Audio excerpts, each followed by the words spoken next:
नमस्कार सभी को। एथिक्स की क्लासेज हमारी चल रही हैं और लास्ट क्लास में हमने पढ़ा था इमोशनल इंटेलिजेंस, भावनात्मक बुद्धिमत्ता। तो आइए आगे शुरू करते हैं भावनात्मक बुद्धिमत्ता। और लास्ट क्लास में मैंने आपको बताया था कि भावनात्मक बुद्धिमत्ता के अब हमको क्या लाभ पढ़ना है, महत्व पढ़ने हैं, उपयोग हमें पढ़ने हैं। तो चलिए शुरू करते हैं भावनात्मक बुद्धिमत्ता के लाभ से। तो जो इमोशनल, लिख देता हूं चलो मैं पूरा ही, भावनात्मक प्रज्ञा के लाभ। तो इसके लाभ यदि हम देखें तो लाभ वैसे तो कई सारे हैं, पूरे जीवन में ही इसके लाभ हैं। प्रमुख रूप से हमको जो इसके लाभ देखने हैं वो हमें कहाँ देखने हैं? प्रशासन में देखने हैं। तो ये प्रशासन में हमारे कहाँ इसका उपयोग हो सकता है? एज ए आईएएस ऑफिसर आप इसको किस प्रकार काम में ले सकते हैं, आपको क्या लाभ होते हैं? देखो, व्यक्तिगत जीवन में इससे लाभ होते हैं वो तो है ही है, मानसिक लाभ इससे होते हैं वो ठीक है, आर्थिक लाभ भी इससे होते हैं, स्वास्थ्य लाभ भी इससे होता है। तो मोटे तौर पे यदि हमें इसको बांटना हो तो 5 भागों में हम बांट सकते हैं। मोटे तौर पे तो 2 ही है, एक आपके प्रशासनिक जीवन में, दूसरा आपका व्यक्तिगत जीवन में। तो 2 भागों में यदि आपको इसको केवल बांटना हो तो एक आप भाग में तो आप किसमें कह सकते हो? पहला प्रशासनिक जीवन में, प्रशासनिक या व्यावसायिक जीवन में। भाई आप तो प्रमुख रूप से प्रशासन में ही जाने वाले हो, तो प्रशासनिक या व्यावसायिक जीवन में। और दूसरा है व्यक्तिगत जीवन में। दूसरा क्या है? व्यक्तिगत जीवन में। तो प्रमुख लाभ तो इसके यही आपको दिखाई देंगे कि एक तो आपको व्यवसाय में, अपने व्यवसाय में इसका देखना है कि इसका व्यवसाय में इसका कितना रोल है, क्या लाभ आपको अपने व्यवसाय में इससे हो रहा है। और दूसरा आपको देखना है व्यक्तिगत जीवन में। लेकिन यदि इसको भी यदि आप बांटना चाहें तो आप 5 भागों में बांट सकते हैं। कितने भागों में बांट सकते हो? 5 भागों में बांट सकते हो। जैसे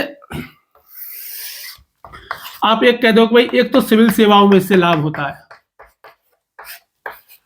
सिविल सेवाओं में इससे लाभ होता है। दूसरा लाभ की यदि आप बात करोगे तो किसमें होता है? राजनीति और शासन में, राजनीति और शासन में।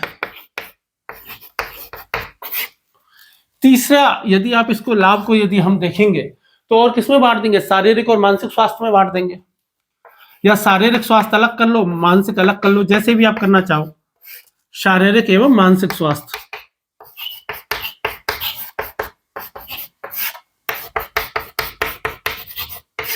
शारीरिक एवं मानसिक स्वास्थ्य कर लो, या स्वास्थ्य भी कर सकते हो आप, ठीक है।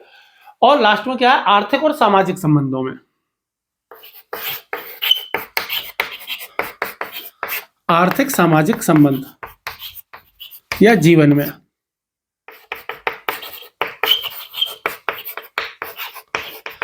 कहने का मतलब यह है कि कान आप इधर से पकड़ना चाहते हो, ठीक है, या इधर से पकड़ना चाहते हो, बात एक ही है। हमने यहाँ पे इसको 2 भागों में बांट दिया, यहाँ पे 4 में बांट दिया। 5 में और बांटना चाहो तो शारीरिक और मानसिक को अलग कर लो। 6 में और बांटना है तो आर्थिक को अलग कर लो और सामाजिक को अलग कर लो। तो इस प्रकार से इसके लाभ जो है वो आपसे प्रश्न जैसा पूछा जाए, जिस नेचर का जो प्रश्न पूछा जाता है उस तरीके से हम इसको बांट सकते हैं, उस तरीके के डिवीजन इसके कर सकते हैं। हमको सबसे ज्यादा महत्व यदि है इसका, तो जो प्रश्न हमसे पूछा जाएगा और जीवन में जो सबसे ज्यादा काम आएगा वो कहाँ काम आएगा? आपके प्रशासनिक जीवन में। जब प्रशासनिक जीवन में काम आएगा तो आपके व्यक्तिगत जीवन में ये ऑटोमेटिक काम में आ जाएगा, ठीक है। तो वो हमको देखना है। तो चलिए शुरू करते हैं प्रशासनिक या व्यावसायिक जीवन में, खासतौर पर प्रशासनिक जीवन से शुरू करते हैं। भाई प्रशासनिक जीवन में इसके क्या उपयोग है, प्रशासनिक जीवन में इसके क्या लाभ है?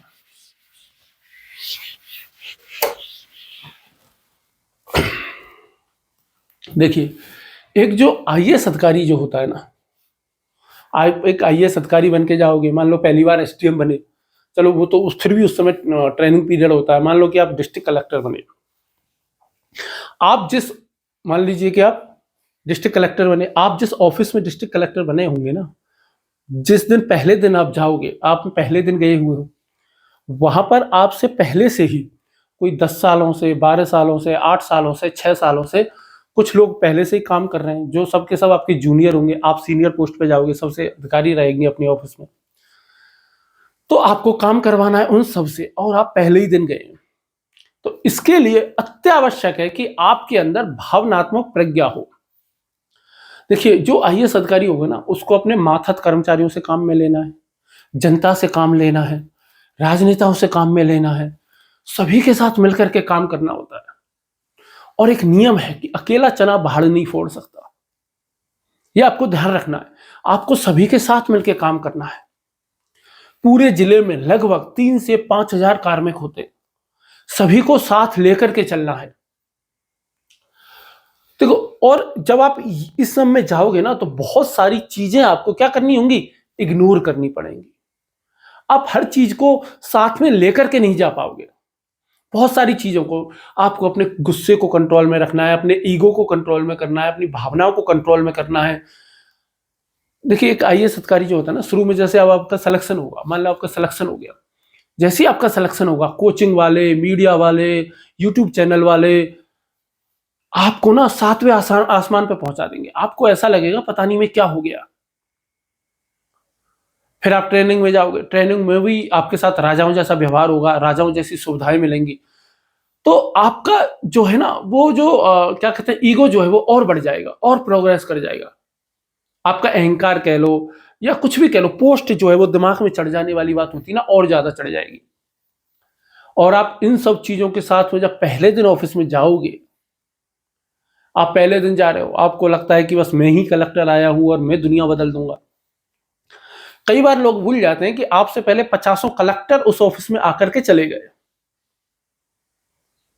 और बेसिकली जो प्रमुख जो काम करते हुए दिखते हैं, वो ऐसा लगता है कि भाई कलेक्टर ही काम कर रहे हैं, आईएएस ही काम कर रहे हैं। असलियत में काम कौन कर रहे होते हैं, उनके जो मातहत कर्मचारी जो होते हैं, वो सब पूरा पूरा काम कर रहे होते हैं। क्योंकि असली काम की नॉलेज जो है वो उनको है। काम कोई करेगा तो वो करेंगे, इसलिए आपको बहुत सारी चीजों को इग्नोर करना है। और इसमें जो सबसे पहली चीज है, देखिए, जब आप एक आईएएस अधिकारी बनोगे, तो सबसे पहली चीज जो आपको फ्री में मिलेगी आपकी ज्वाइनिंग से, और वो क्या है, तनाव। वो क्या है, तनाव। इसीलिए सबसे ज्यादा आवश्यक चीज, जो सबसे फायदा भावनात्मक प्रज्ञा का होता है, वो किसमें होता है, तनाव प्रबंधन में। तनाव प्रबंधन और भावनाओं का नियंत्रण। तनाव प्रबंधन और भावनाओं का नियंत्रण।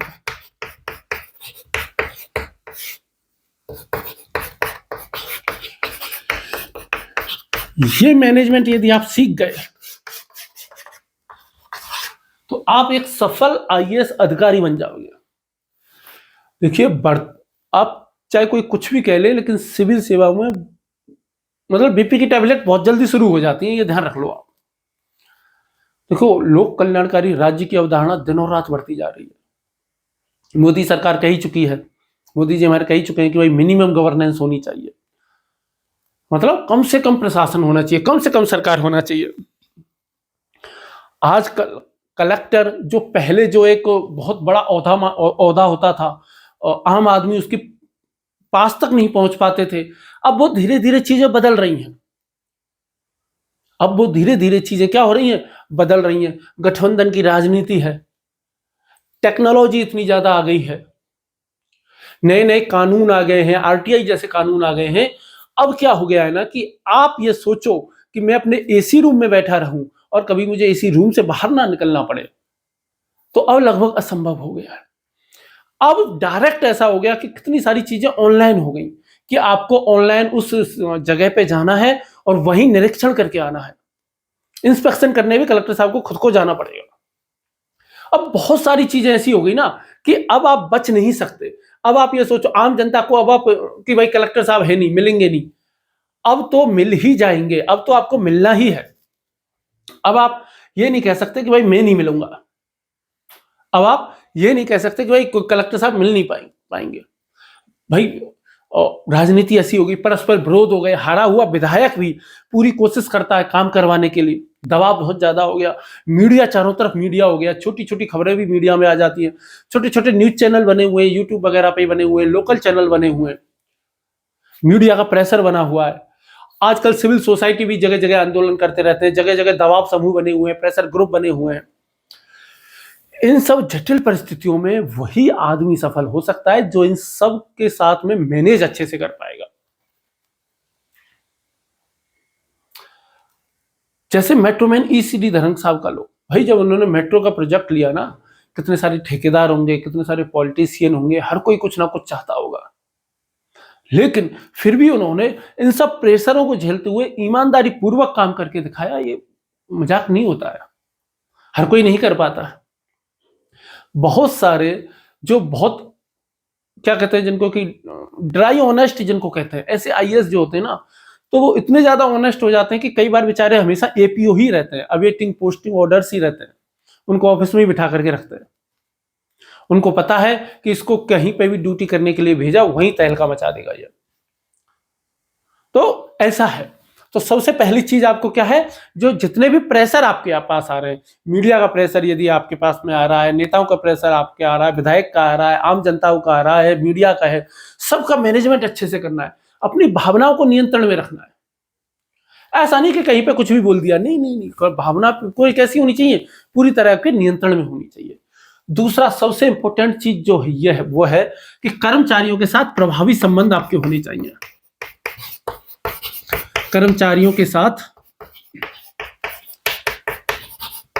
प्रभावी संबंध, यदि आपके संबंध कर्मचारियों के साथ अच्छे नहीं होंगे ना, आप लाख कोशिश कर लेना काम नहीं करवा पाओगे। क्योंकि काम कौन करेगा, आप अकेले सारा काम नहीं कर सकते, काम करेंगे आपके कर्मचारी। आप काम नहीं करोगे, आपके कर्मचारी काम करेंगे। हर एक कर्मचारी को के साथ में समानता के स्तर पर जाकर के बात करोगे ना, तो इतना ज्यादा इफेक्ट पड़ेगा ना, मजा ही आ जाएगा। भाई देखो, आप जिस ऑफिस में गए हो ना, उस ऑफिस में जो कर्मचारी हैं उनका सिलेक्शन आपने नहीं किया है, वो पहले से ही वहां सिलेक्टेड हैं, सरकारी कर्मचारी हैं। उनका ट्रांसफर करवाना भी आसान बात नहीं है। आप सोचो कि भाई इनका तो मैं आसानी से ट्रांसफर करवा लूंगा, और आप एक का ट्रांसफर करवाओगे, बाकी के जो 10 लोग हैं वो सतर्क हो जाएंगे। और ऐसा नहीं है कि वो फिर आप डर के मारे काम करना शुरू कर देंगे, नहीं, डर बिठा करके आप काम ही नहीं करवा सकते। सरकारी कर्मचारी से के मन में आप सोचो कि भाई मैं इसके मन में डर बिठा दूंगा और फिर काम करूंगा, नहीं, आपको दोनों ही पॉलिसी अपनानी पड़ेंगी। आपको उनसे बातचीत करके उनकी रुचियां समझनी है, उनकी योग्यताएं समझनी है, उनकी क्षमताओं को समझना है, उनके काम करने के तरीके को समझना है, और फिर उनसे काम लेना है, उन्हीं से काम लेना है। यदि आप उनकी रुचियों के अनुसार, क्षमताओं के अनुसार, योग्यताओं के अनुसार काम विभाजन करके फिर उनसे काम लोगे ना, तो आपके सफल होने की संभावना कई गुना बढ़ जाएगी। बहुत सारे उदाहरण हैं, जैसे कि एक ही क्या नाम था, प्रियंका मैरी फ्रांसिस, ऐसा कुछ शायद उनका नाम था, डीआईजी थी शायद, डीसी या डीआईजी थी शायद वो ना, डिप्टी कमिश्नर थी, पुलिस में थी वो। तो उन्होंने वो शानदार काम करवाया था। मतलब बहुत सारे उदाहरण है, उदाहरण तो मैं कितने दूं आपको, है ना। देखिए, ऐसा है कि भावनात्मक प्रज्ञा से ही सारे काम होंगे। आप ये सोचो ना कि ये ऑर्डर कर, ये ऑर्डर दे दिया और कल कर देना, नहीं होगा, ऐसे नहीं होता है काम, ठीक है। तीसरा इसमें क्या आ जाएगा, स्वस्थ कार्य संस्कृति का निर्माण। आपको क्या करना होगा ना, एक कार्य संस्कृति का निर्माण करना होगा, वर्क कल्चर का निर्माण करना होगा। आप वहां पर गए और आप सोचो कि भाई अब तक जैसे काम होता था वैसे खत्म करो, आज से मैं जैसे कहूंगा वैसे होगा, तो वैसे नहीं होगा भाई।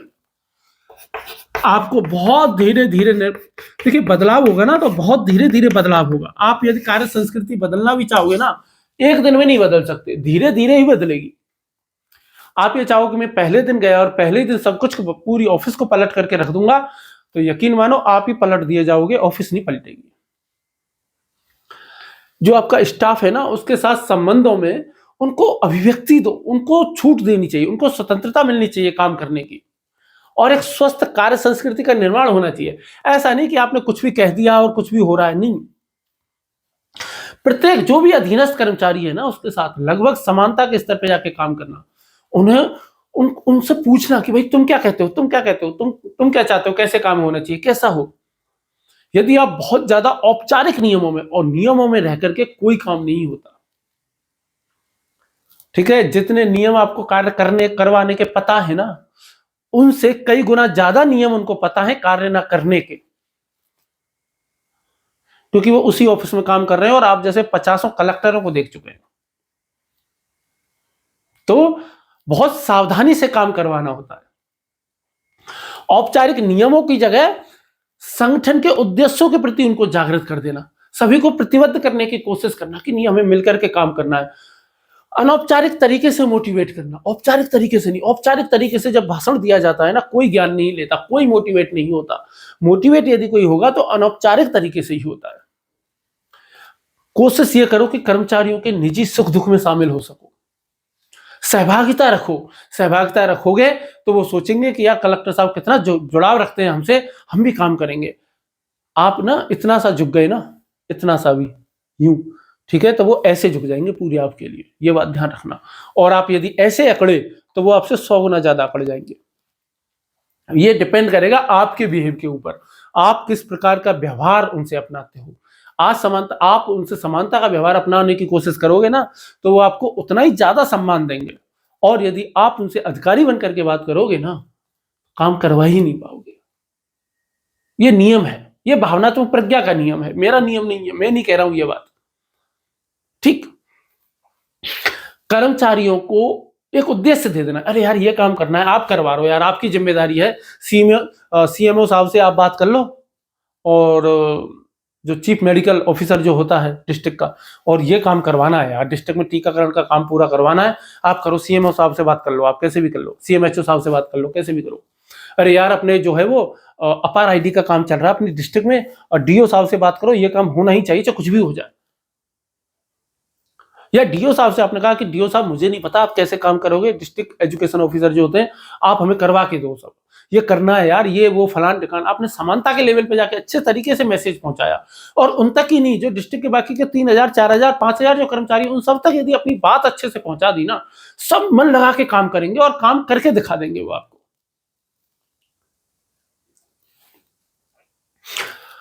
जब भी जरूरत पड़े आप कोशिश करो कि आप कर्मचारियों से ज्यादा मेहनत करके दिखाओ। उनसे कहो मत कि तुम मेहनत करो, आप करके दिखाओ। उसके बाद यदि आप कहोगे ना, तो उसका इफेक्ट पड़ेगा। आप तो कभी अपने इसी ऑफिस से बाहर नहीं निकले, आप तो आधे टाइम अपने घर के काम करते रहते हो, दूसरे काम करते रहते हो। और कर्मचारियों से यदि आप सोचो कि भाई 24 घंटे काम करेंगे तो नहीं करवा पाओगे, वो बहुत सारे बहाने निकाल देंगे। और लास्ट में काम कौन करेगा? जनता करेगी। जनता यदि जागरूक होगी तो काम हो ही जाएगा। इसीलिए जनता के साथ कैसा होना चाहिए? जनता के साथ सकारात्मक संवाद होना चाहिए।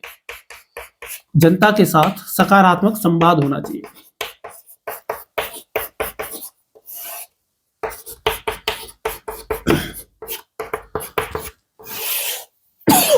सॉरी, यदि जनता कोई मुद्दे पर उग्र हो गई, जनता कोई मुद्दे को लेकर के भड़क उठी है, कोई समस्या हो रही है, तो सबसे पहले तो ये समझना है कि भाई कितनी प्रॉब्लम है, ये इसका लेवल कितना है प्रॉब्लम का। क्या मैं प्रॉब्लम को सॉल्व कर सकता हूं कि नहीं कर सकता?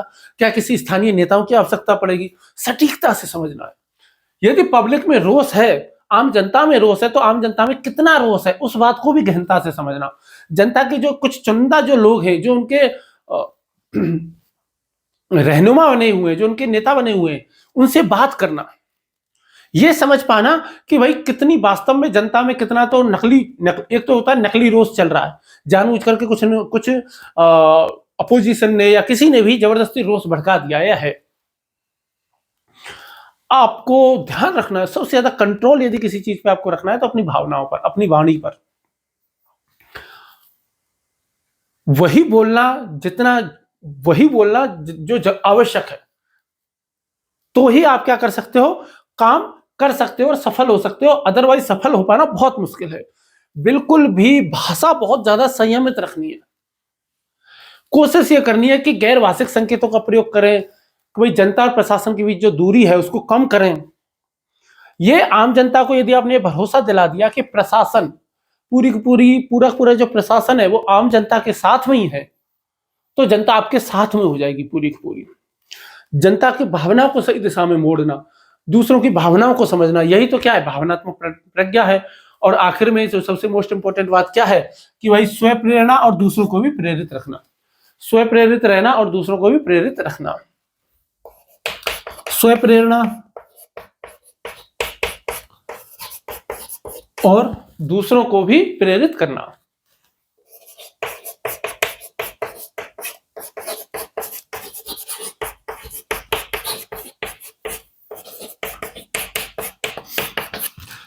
ये मोटिवेशन कैसे आएगा आप में, काम जो है वो भावनात्मक प्रज्ञा से आएगा।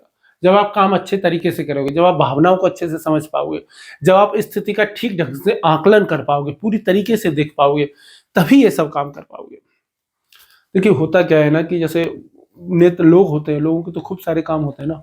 मान लो कि कोई व्यक्ति गया, उसको कोई काम करवाना था और उसने मान लो कि किसी मंत्री से, मान लो कि होम मिनिस्ट्री साहब को फोन करवा दिया, मान लो एसपी साहब हैं आप डिस्ट्रिक्ट में और कोई केस वगैरह फंसा हुआ है, और क्या हुआ कि भाई कोई व्यक्ति होम मिनिस्टर तक उसकी जग जुगाड़ है, उसने फोन करवा दिया होम मिनिस्टर साहब से कि कलेक्टर साहब, कि एसपी साहब, कोई भी, कि फलाना काम है, ये काम करना है। यदि आप में इमोशनल इंटेलिजेंस अच्छी रहेगी तो आप क्या करोगे, हाँ सर बिल्कुल, बता दो मेरे को क्या काम है, काम बताएगा, हाँ सर बिल्कुल हो जाएगा, कि कोई दिक्कत तो नहीं होगी, अरे नहीं सर कोई दिक्कत नहीं, करवा देंगे, क्या दिक्कत वाली बात है। और यदि आपको ये पता है कि ये काम इलीगल है, ये काम नहीं करना, तो बिल्कुल नहीं करो, क्योंकि किसी होम मिनिस्टर के पास इतना टाइम नहीं है कि कोई व्यक्ति उनसे मिलने आया और उसके लिए वो पीछे नहीं पड़ेंगे।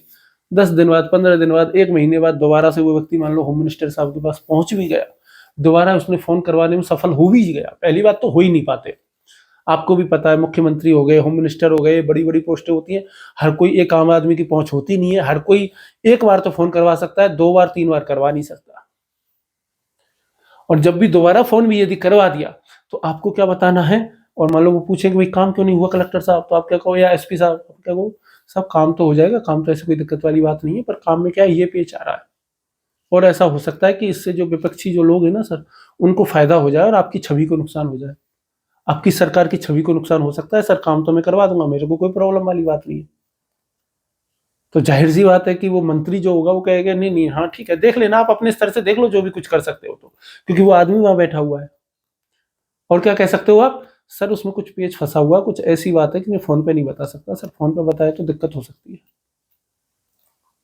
हाँ, तो अपने आप ही मंत्री जी नहीं कर पाएंगे, कोई नहीं करवाता। दुनिया में प्रत्येक व्यक्ति, थॉमस हॉब्स कह के गए, महास्वार्थी है, घोर स्वार्थी है, सब अपना फायदा देखते हैं।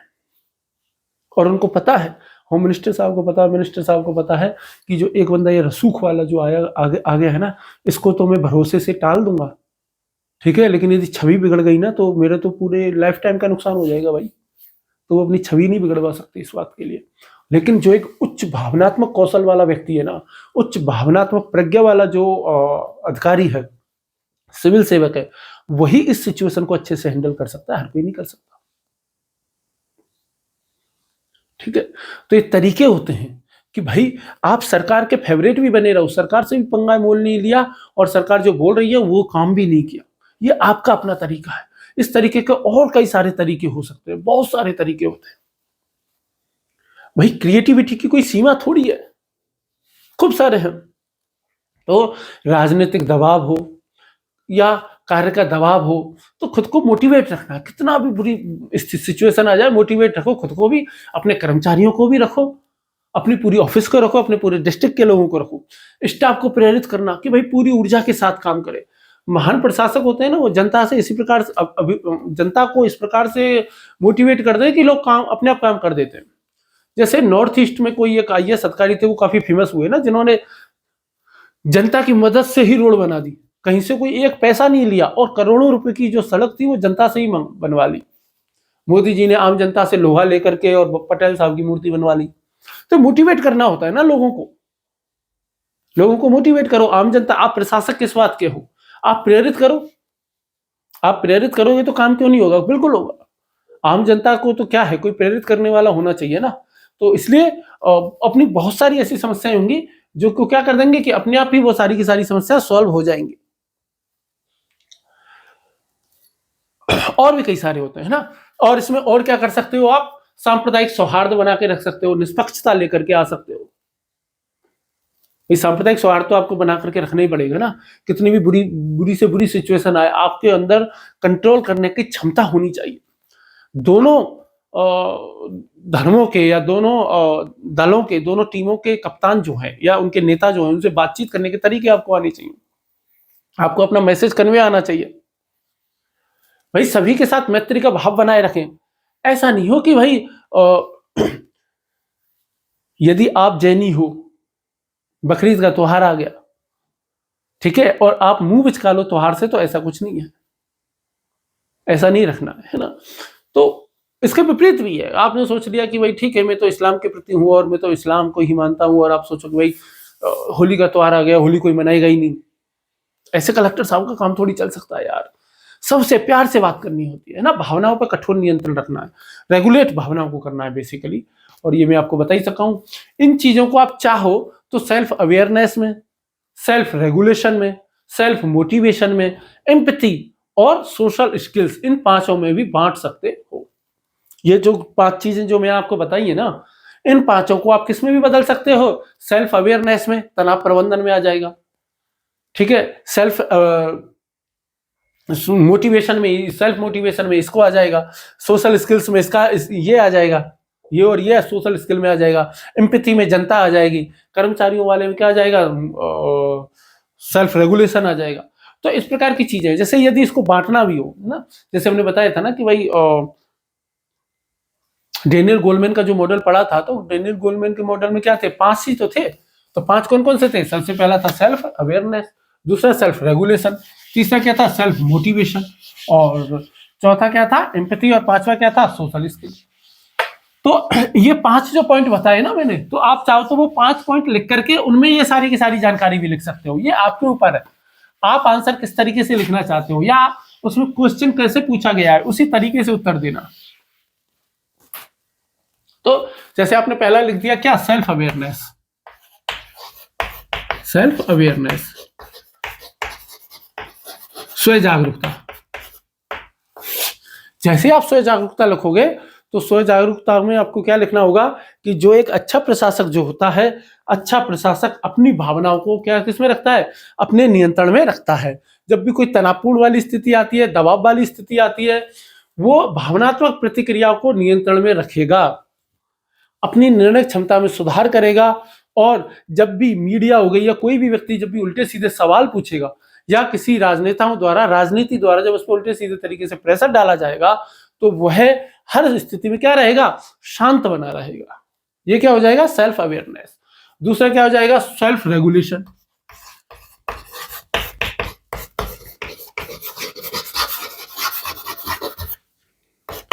सेल्फ रेगुलेशन जो आया, सेल्फ रेगुलेशन में आप क्या कहोगे कि भाई स्व नियमन। स्व नियमन क्या है कि भाई उकसाने वाली बात हो रही है, कोई तनावपूर्ण परिस्थितियां हो रही हैं और कोई उकसाने वाली स्थितियां शहर में बनी हुई हैं, उनमें भी शांत बने रहना, उनमें भी अपना मानसिक और भावनात्मक संतुलन बनाए रखना। राजनीतिक दबाव आए, अपने मातहत कर्मचारियों का प्रेशर आ रहा है, जनता का प्रेशर आ रहा है, चारों तरफ से दबाव वाली सिचुएशन चल रही है, इनमें भी सभी प्रकार के प्रभावों से मुक्त, प्रभावित हुए बिना अपने काम को पूरी निष्पक्षता, तटस्थता से करना। कि कोई कितना भी उकसाए, लेकिन क्रोध नहीं करना, गुस्सा ना रहना, बहुत ज्यादा जोश में नहीं आना, होश बनाए रखना। यही क्या है, सेल्फ रेगुलेशन है। और तीसरे में क्या है, सेल्फ मोटिवेशन।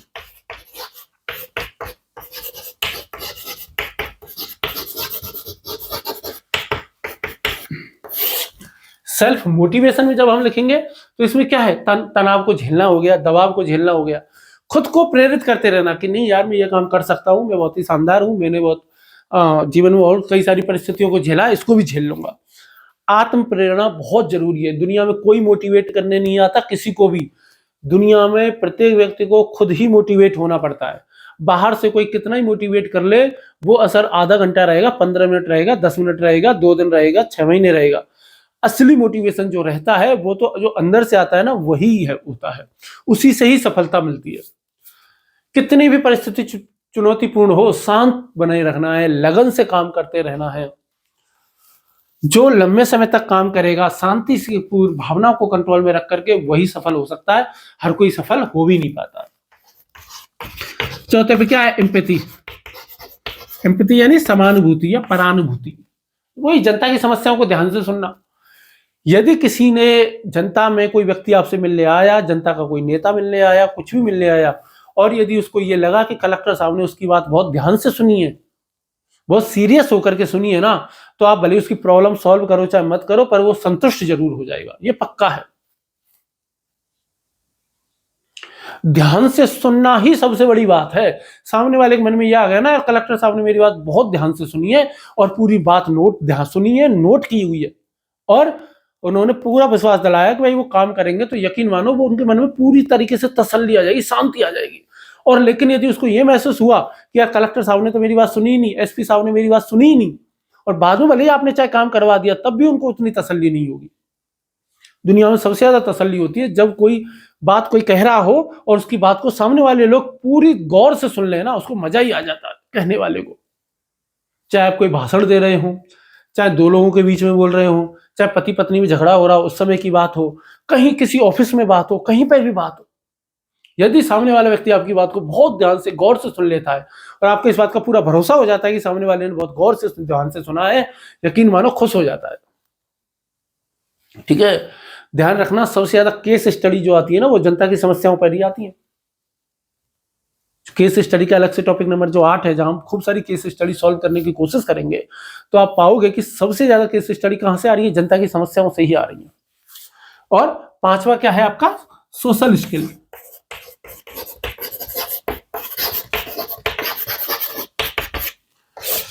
सोशल स्किल में क्या है? राजनीतिक दबाव को समझना है, ये समझना है, धरना विरोध प्रदर्शन कहीं पे भी हो रहा है तो उसको कंट्रोल में करना है, ये सारी की सारी बात है।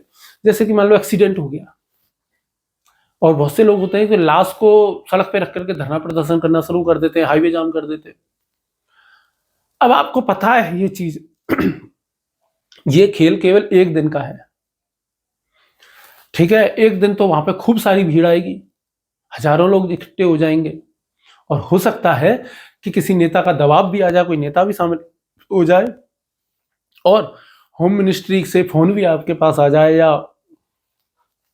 सीएम ऑफिस से भी आपको फोन आ जाए कि भाई परिस्थितियां सॉल्व करो, और वो मान लो कि अनुचित डिमांड कर रहे हैं, जैसे कि एक्सीडेंट में कोई मर गया, एक्सीडेंट में किसी की कोई गलती भी नहीं थी, जानबूझ के किसी ने कोई एक्सीडेंट नहीं किया, वो मांग कर रहे हैं कि 50 लाख रुपए दो हमें, 1 करोड़ रुपए की मांग कर रहे हैं, एक सरकारी नौकरी की मांग कर रहे हैं। तो आपको क्या कहना है कि हाँ ठीक है, उनसे आके बात करो कि हाँ ठीक है आपकी समस्याएं सॉल्व करेंगे, पर देखो जनता पूरी मैं पूरा भरोसा दिलवाता हूं कि आपकी मांग मुख्यमंत्री साहब तक पहुंचाऊंगा, पूरा काम करवाएंगे। इस सिचुएशन में आप जितने ज्यादा प्रेम से उन लोगों से बात करोगे, जितने ज्यादा समय मांगोगे उनसे, उतना ही अच्छा है, क्योंकि आपको पता है सड़क पे जो मौतें होती हैं तो एक दिन भीड़ जाम होती है, दूसरे दिन कोई नहीं आता, एक दिन मीडिया आता है, दूसरे दिन कोई मीडिया भी नहीं फटकता। तो इसमें क्या है? शांति से काम लेना है, बस प्रॉब्लम सॉल्व हो गई, क्या है। और आप उसी समय आपने एक लाठी चार्ज करवा दिया और आपने हंगामा खड़ा करवा दिया तो फिर आपकी स्थिति हो जाएगी। एक दिन की बात है, क्या है, 2 दिन की नौटंकी समझ लो, एक दिन की होती है। वैसे कई बार सिचुएशन ऐसी होंगी 2-3 दिन की होगी, पर वो भी सॉल्व हो जाती है, क्या है।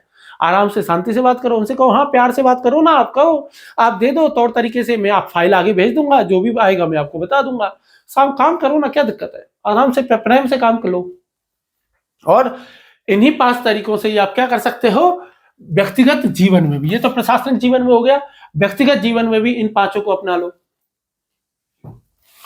भाई व्यक्तिगत जीवन में भी तो ये सब काम आपको करना ही पड़ेगा ना, यदि व्यक्तिगत जीवन में भी इन सब के बिना आप कैसे काम करोगे बताओ। ठीक है, तो अभी जो मैं प्रशासन में बताया इन्हीं को व्यक्तिगत जीवन में अपना लो। जैसे सेल्फ अवेयरनेस है, सेल्फ अवेयरनेस में क्या है कि भाई अपनी कमजोरियों को समझना, कि भाई किस चीज में मेरी दिक्कत है, तो उन चीजों को समझ पाना, अपने व्यक्तित्व के डेवलपमेंट को समझना। भाई देखो, एक दुनिया का सबसे अच्छा व्यक्तित्व, सबसे अच्छी पर्सनैलिटी उसको कहते हैं, या मैच्योर व्यक्ति उसको कहते हैं, जो ये समझ पाता है कि यार आज से 5 साल पहले मैं कितना गधा था। वो अपनी बातों पे हंसता है, वो अपनी बातों में कमी निकालता है, अरे यार मैंने कितनी बेकार बात कही थी, यदि दुनिया में कोई ऐसा व्यक्ति है जो अपनी गलती 5 लोगों के सामने मान सकता है, तो समझ लो वो बहुत ही मैच्योर आदमी है, वो बहुत ही परिपक्व आदमी है, वो बहुत ही सोचने समझने वाला व्यक्ति है। इसका मतलब उसके व्यक्तित्व का विकास हो रहा है। और जो व्यक्ति गधे की तरह अड़ जाता है कि मैंने कहा है तो ये सही होगा, मैंने तो उस समय ही कहा था यार, तो वो है महामूर्ख आदमी। ठीक है, वो आदमी कैसा है? आपका महामूर्ख है। एक सेकंड देना है ना।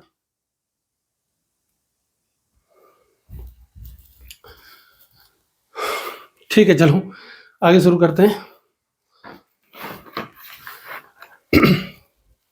तो व्यक्ति को क्या करना होता है?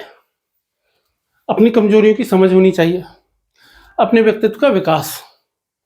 तो मैं बता रहा था कि हर एक वही व्यक्ति समझदार होता है जो व्यक्ति खुद पे हंस सकता है, जो व्यक्ति अपनी कमियों को सबके सामने उजागर कर सकता है, बता सकता है कि यार उस समय मैंने जो बात कही थी ना वो गलत कही थी यार, सॉरी यार, मुझे उस समय वो बात नहीं कहनी चाहिए थी, वो मेरी गलती है। जब भी बहुत ज्यादा भावनाओं का उबाल हो, थोड़ी देर रुक जाओ, खुद को शांत करो।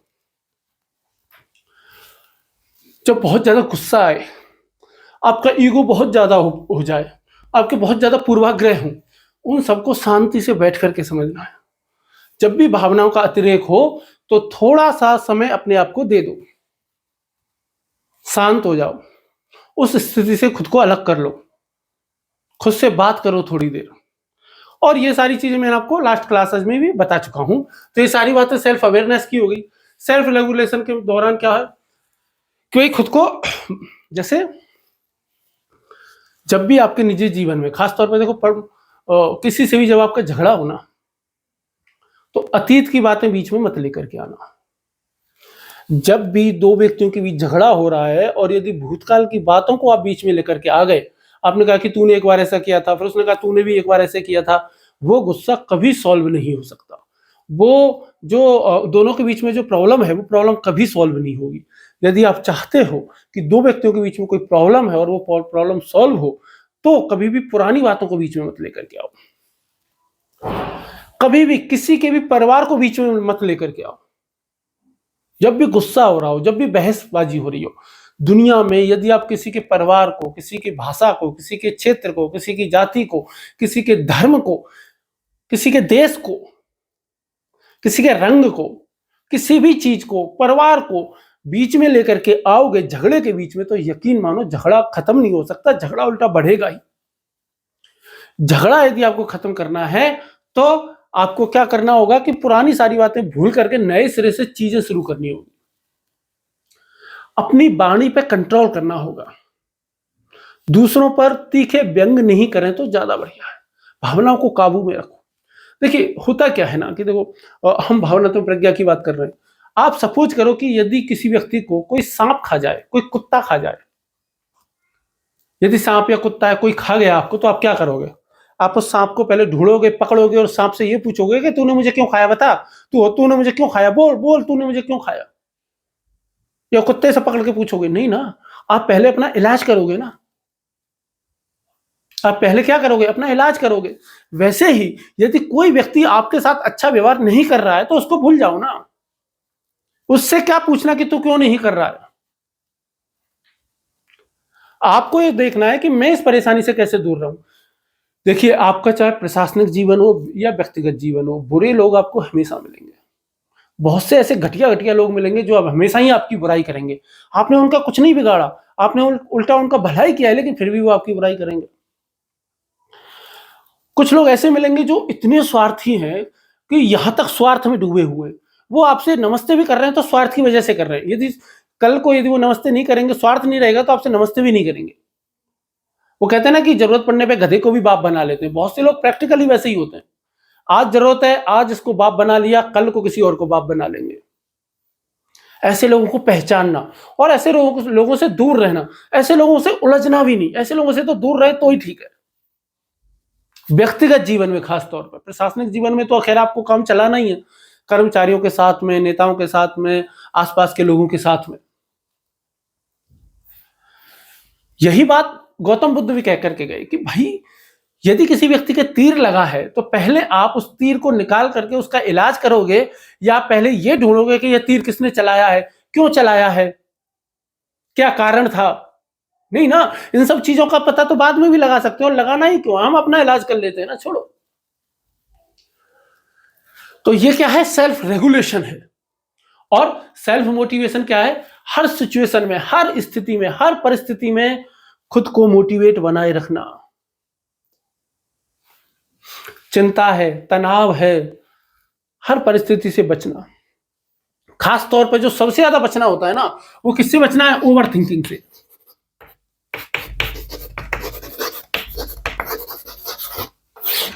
ओवर थिंकिंग जो होती है ना, वो स्थिति को बहुत ज्यादा खराब बना देती है। बेसिकली हम ऐसा कहते हैं या ऐसा मानते हैं कि सिचुएशंस उतनी खराब नहीं होती जितना कि हम अपने मस्तिष्क में उनको खराब बना लेते हैं। बेसिकली इस सिचुएशंस उतनी भी खराब नहीं होती जितना कि हम अपने मस्तिष्क में, अपनी थिंकिंग में बना लेते हैं। अरे कल वो मिलेगा, कल उससे मैं ऐसे कहूंगा, फिर उससे ऐसे कहूंगा, फिर ये बात होगी, फिर इसका मैं ऐसे जवाब दूंगा, फिर ऐसे करूंगा, वैसे करूंगा। असलियत में कई बार ऐसा कभी होता ही नहीं, और आप ओवर थिंकिंग के जाल में फंसे ही रहते हो, और वो सिचुएशन जीवन में कभी नहीं आती। इससे बचना है, और ओवर थिंकिंग से बचने के लिए आपके लिए क्या जरूरी है कि आप प्रेजेंट में रहें, बी इन प्रेजेंट।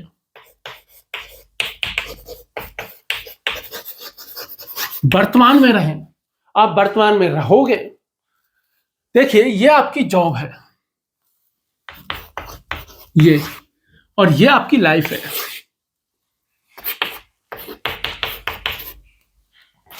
दोनों में क्या संबंध बनेगा? दोनों गोलों में भाई जीवन ज्यादा बड़ा है, और जॉब क्या है, नौकरी क्या है, इसका एक छोटा सा हिस्सा है।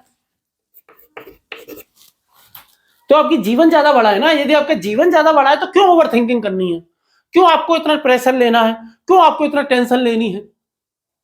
उतना ही लो जितना आवश्यक है, जरूरत से ज्यादा करना ही नहीं है।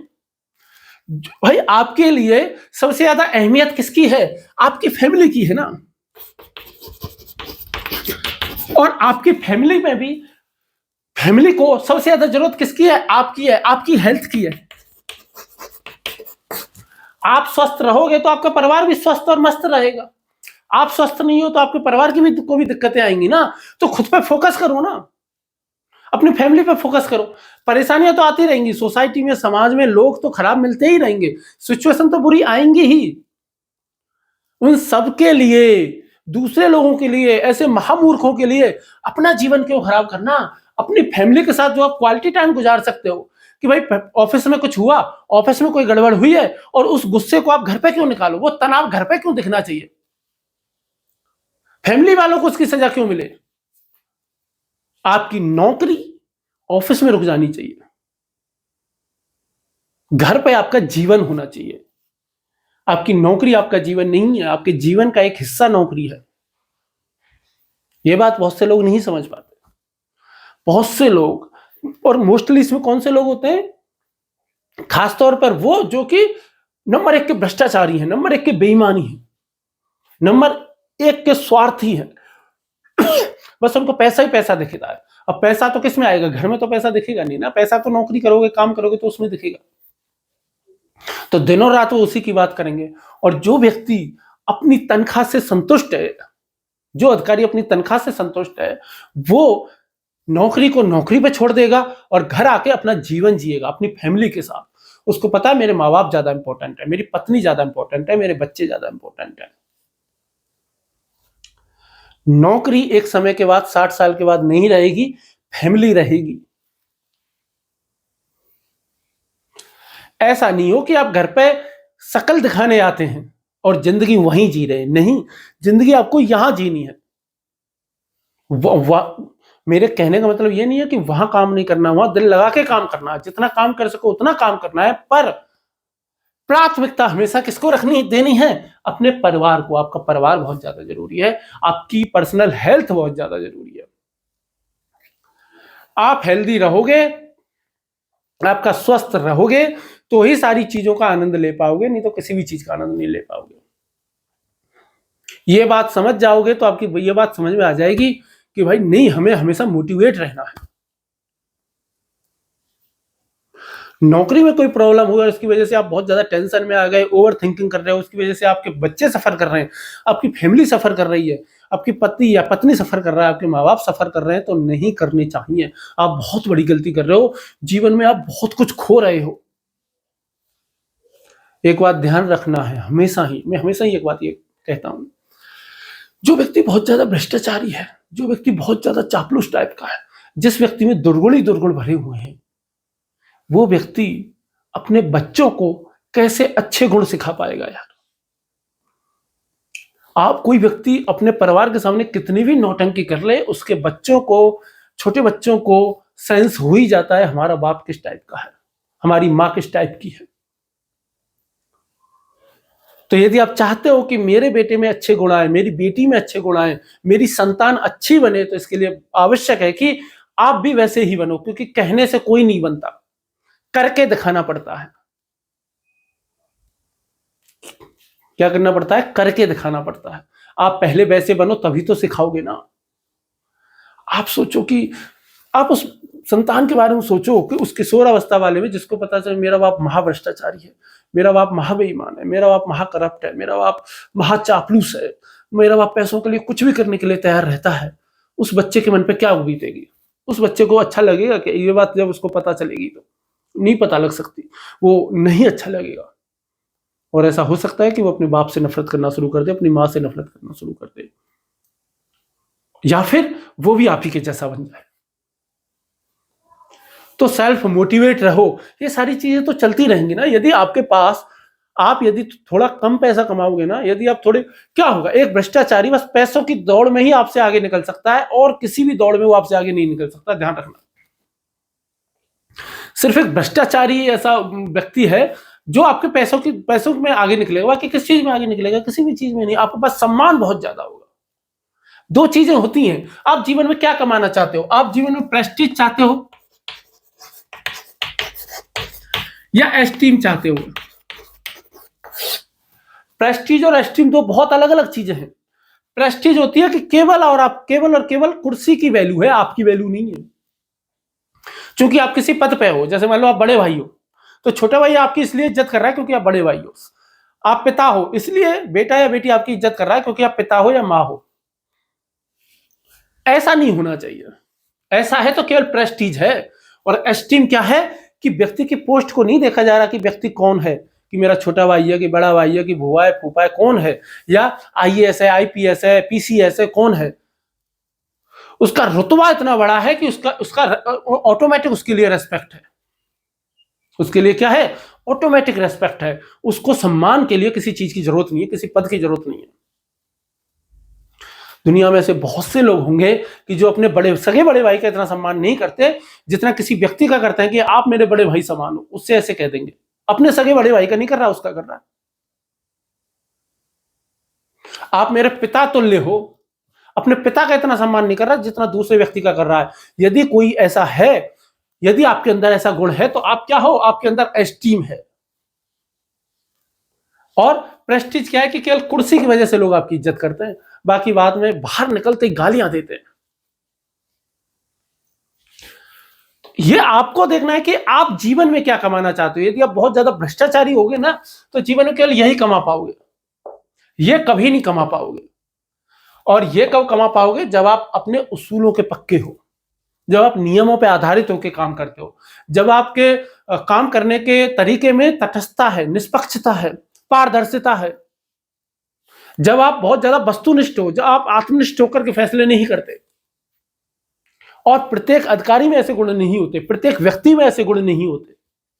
ऐसे गुण बहुत कम लोगों में होते हैं, और जो जिन व्यक्तियों में ऐसे लोग होते हैं, ऐसे गुण होते हैं, वो बहुत ऊपर जाते हैं, बहुत रेस्पेक्ट वो समाज में कमाते हैं। लोगों का देख लो, जैसे मोदी जी का आपके बारे में दुनिया में लोग चाहे कितनी गाली मोदी जी को देते हो, पर सब उनका इस बहुत सारी चीजों के लिए उनका रेस्पेक्ट जरूर करते होंगे, ये पक्का है। बहुत सारे नेता हैं ऐसे, मोदी जी हों, चाहे राहुल गांधी हों, महात्मा, ये तो खैर महापुरुषों की तो खैर बात ही छोड़ दो, इंदिरा गांधी हों, नेहरू जी हों, पटेल हों, इन सब में। और एक बात हमेशा ध्यान रख लो, ये बात मैंने आपको पहले भी कई बार बता चुका हूं कि भाई महानता कितनी भी बड़ी क्यों ना हो, कोई ना कोई छिद्र हमेशा रह ही जाता है। डिपेंड आपके ऊपर करता है कि आप उस छिद्र को देखना चाहते हो या उस महानता को देखना चाहते हो। किसी ना किसी व्यक्ति में कोई कमी है। मान लो इंदिरा गांधी जी ने आपातकाल लगाया, तो एक तो यह है कि आप उस आपातकाल को ही देखो, या फिर उन्होंने जो पृथ्वी पर समाप्त किए उनको देखना चाहते हो, और या फिर वो हरित क्रांति लेकर के आई उनको देखना चाहते हो, या उन्होंने और परमाणु परीक्षण किया उसको आप देखना चाहते हो। आप किस चीज को देखना चाहते हो ये डिपेंड आपके ऊपर करता है। लोगों में अच्छाई ढूंढोगे कब? जब आपके अंदर अच्छाई होगी। तो सामने वाले में भी अच्छाई ढूंढो, उसकी अच्छाई को ढूंढो, उसकी अच्छाई से खुद में अच्छाइयां लेकर के आओ और इस दुनिया को एक अच्छी जगह बनाओ।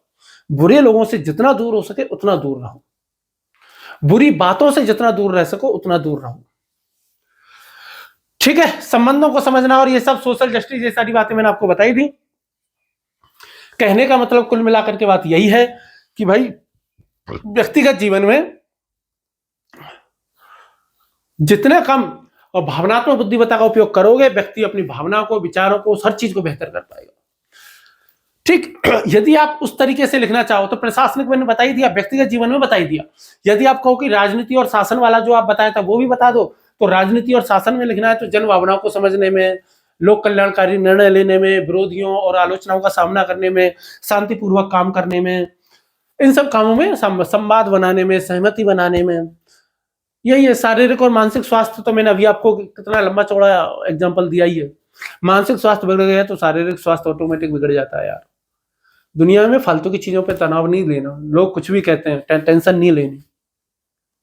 वो डायलॉग है ना, टेंशन लेने का नहीं, मतलब देने का भी नहीं, देनी भी नहीं है। अपने अपने किसी को ना टेंशन लेनी है ना देनी है। आपको अपना काम करना है, बात खत्म। सबसे हंसते मुस्कुरा के बात करनी है, बात खत्म। हंस के मुस्कुरा के बात नहीं करते तो शांति से बात कर लो, बस शांत रखो। ठीक है, आत्मनियंत्रण बचाओ, क्योंकि आत्मनियंत्रण रहता है ना, जो क्या है कि तनाव बहुत ज्यादा होता है तो कुछ गंदी आदतें भी बन सकती हैं। हाई बीपी हो जाता है यार, हार्ट अटैक आ जाएगा, क्या ही फायदा।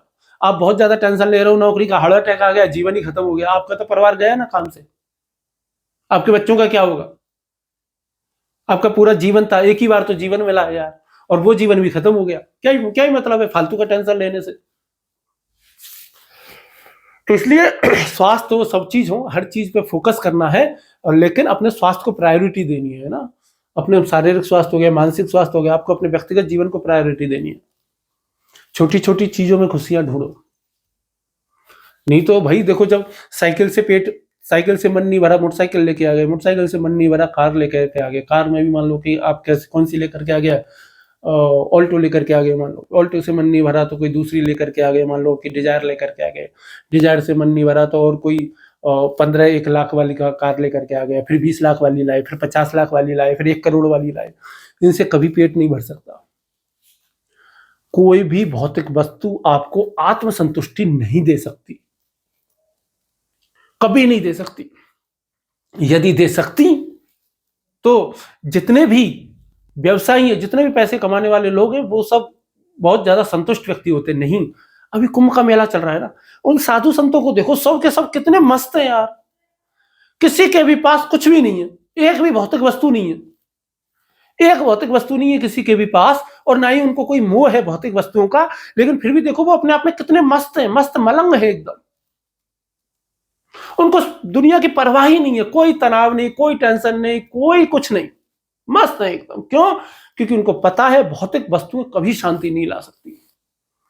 आप गृहस्थ आश्रम में भी रहते हुए, घर में रहते हुए, परिवार के साथ रहते हुए, नौकरी करते हुए, जिंदगी जीते हुए आपको ये समझना है कि जितनी भी भौतिक वस्तुएं मेरे पास हैं वो जिंदगी जीने के लिए पर्याप्त हैं।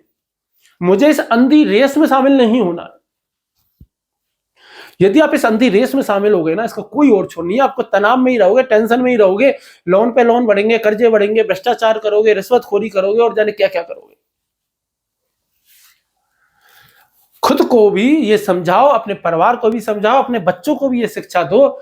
आंतरिक शांति, जो शांति है ना, वो अंदर से ही आ सकती है, भौतिक वस्तुओं से कोई शांति नहीं आती, अस्थायी शांति आती है। यदि भौतिक वस्तुओं से शांति आ सकती तो एप्पल के इतने 1000 मॉडल नहीं निकलते। एप्पल के पहले मॉडल से शांत हो जाते, नए मॉडल क्या खरीदने की जरूरत थी। बार बार जो भी आता है तुरंत खरीद लेते हो। इसका मतलब यह है कि पुराने वाले से आपको संतुष्टि नहीं मिल रही, और नहीं मिल सकती है। लेकिन आंतरिक शांति ऐसी चीज है कि जो एक बार मिल गई ना, फिर दुनिया में कुछ भी होता रहे उनको नो प्रॉब्लम है, वो कोई तनाव नहीं, कोई टेंशन नहीं, कोई फिक्र नहीं, मस्त रहते हैं। तो ये आपके क्या हो गए भाई, भावनात्मक प्रज्ञा के लाभ हो गए, प्रशासन में हो गए, व्यक्तिगत जीवन में हो गए, भाषणबाजी भी खूब सारी हो गई मेरी, ठीक है, तो उसके लिए सॉरी। अब आपको क्या देखना है कि भाई किसी को भी भावनात्मक बुद्धिमत्ता हम सिखा कैसे सकते हैं। भावनात्मक प्रज्ञा जो है, क्या हम किसी को सिखा सकते हैं? तो बिल्कुल सिखा सकते हैं भाई। क्या भावनात्मक प्रज्ञा सिखाई जा सकती है? तो बिल्कुल सिखाई जा सकती है। तो सिखाने के लिए मैंने क्या बनाया हुआ है, भावनात्मक प्रज्ञा कैसे सिखाया।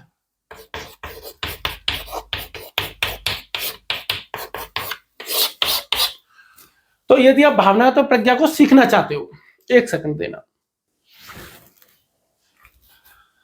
तो आपको याद होगा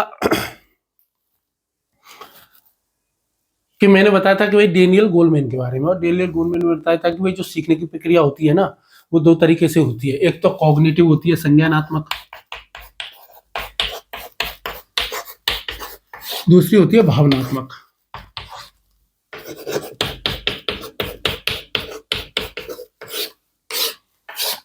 इसको कहते हैं कॉग्निटिव, इसको कहते हैं इमोटिव या इमोशनल या बिहेवियरल। इस पर मैंने 10 वीडियो अलग से बनाए हुए हैं। इसके लिए डेनियल गोलमैन साहब ने एक करिकुलम विकसित किया है जिसको कहते हैं सी लर्निंग।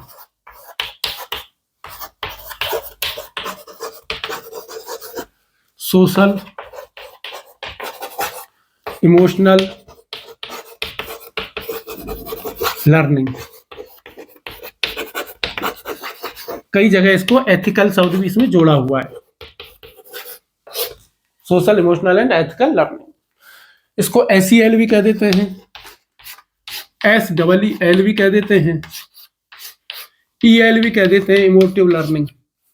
इस पे पूरा करिकुलम डेवलप किया है किसने? डेनियल गोलमैन साहब ने, ठीक है। इन्होंने एक संस्था बनाई थी जिसका नाम क्या है? CRIEO। CRIEO ये मैंने आपको बताई भी है ना।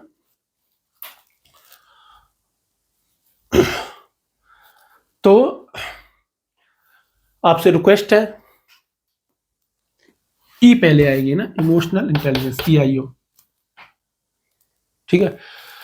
तो वो 10 वीडियो मैंने इमोशनल पे अलग से बनाई हुई हैं, वो टीचर्स ट्रेनिंग के उद्देश्य से बनाई हुई है मैंने, हालांकि क्योंकि वो करिकुलम आ गया है, अब करिकुलम डेवलप हो गया है, 3 स्टेजों में सिखाया जाता है। तो वो सब कैसे सिखाया जाता है, उसमें शुरुआत की 1 या 2 वीडियो देख लोगी तो आपकी समझ में आ जाएगा।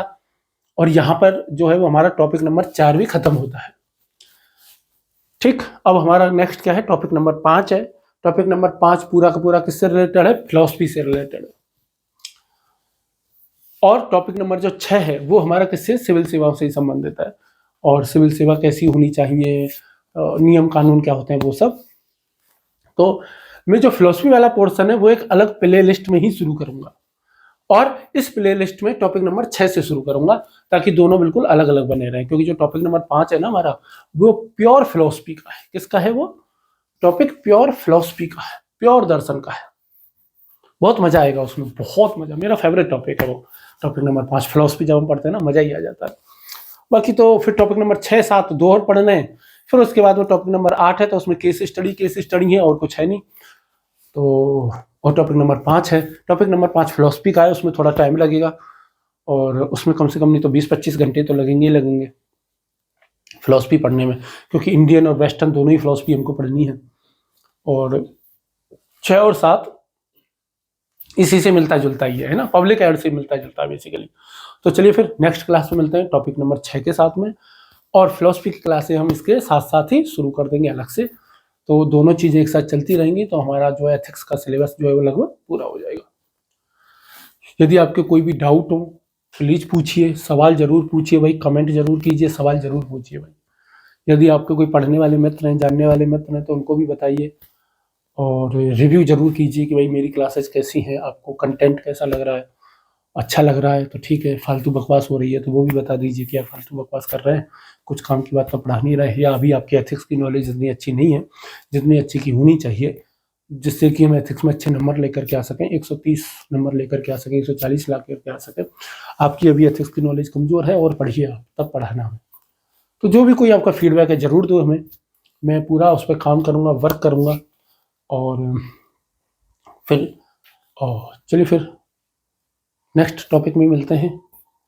और टॉपिक नंबर 6 है हमारा, बहुत इंपॉर्टेंट है, इमोशनल इंटेलिजेंट कैसे सीख सकते हैं। मैं दोबारा आपको बता देता हूँ, मैंने SEE लर्निंग, सी लर्निंग के नाम से, टीचर्स ट्रेनिंग के नाम से एक अलग से प्लेलिस्ट बनाई हुई है। उसमें कुछ वीडियोज हैं, उसमें शुरुआत के 1 या 2 वीडियो देख लोगे उतना पर्याप्त है।